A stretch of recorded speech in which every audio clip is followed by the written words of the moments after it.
حظيت الدقيقة 60 من مباراة الأهلي والجونة لحظة تاريخية سعيدة وفرحة وسعادة لجماهير الأهلي الحاضرة للمباراة وقت تسلم علي معلول شارة كابتن فريق الأهلي من كريم ندفد.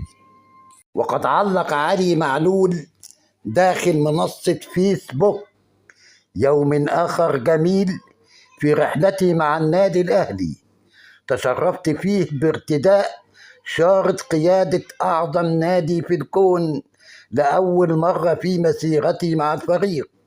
أكن للنادي الأهلي ولجماهيره كل الحب والتقدير والاحترام، وستظل تلك اللحظة في ذاكرتي ككل لحظاتنا السعيدة معا داخل نادي القرن.